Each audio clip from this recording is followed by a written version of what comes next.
ঢ্যাঁড়স কথাটা শুনলেই কেমন যেন বোকা বোকা মনে হয়, কিন্তু এই বোকা সবজিটা দিয়েই অনেক ভালো ভালো সুস্বাদু রেসিপি বানানো যায়। তারই মধ্যে একটা রেসিপি আজকে আমি বানিয়ে দেখাবো। নিয়ে নিলাম কিছুটা ঢ্যাঁড়স, যেটার আগা গোড়া কেটে নিয়ে জলে ধুয়ে নিলাম। তাতে দিয়ে দিলাম নুন, হলুদ, মৌরি, কাশ্মীরি লঙ্কার গুঁড়ো ও বেসন দিয়ে ভালো করে মেখে কড়াইতে সর্ষের তেল গরম করে হালকা করে ভেজে নিলাম।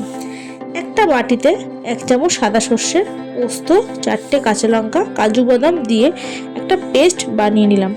অপরদিকে কড়াইয়ের তেলে ফোড়নে দিয়ে দিলাম কালো জিরে, হলুদ গুঁড়ো, কাশ্মীরি লঙ্কার গুঁড়ো। ভালো করে নেড়ে চেড়ে তাতে দিয়ে দিলাম কুচিয়ে রাখা টমেটোগুলো। নুন দিয়ে নেড়ে চেড়ে বানিয়ে নিলাম পেস্টটা। একটু ভাজা ভাজা করে তাতে জল দিয়ে ফুটিয়ে নিয়ে দিয়ে দিলাম ভাজা ঢ্যাঁড়সগুলো। একটু ফুটিয়ে নিয়ে চিনি, কাঁচা লঙ্কা ও ধনেপাতা দিয়ে ভালো করে মিশিয়ে নিয়ে বানিয়ে নিলাম ঢ্যাঁড়সের এই নিরামিষ রেসিপিটা। শুনতে বোকা হলেও হবে কি, এই রেসিপিটা যদি আপনি বানিয়ে বাড়ির লোকের পাতে একবার তুলে দেন, তাহলে যারা ঢ্যাঁড়স খেতে পছন্দ করে না তারাও এটা চেটে পুটে খাবে।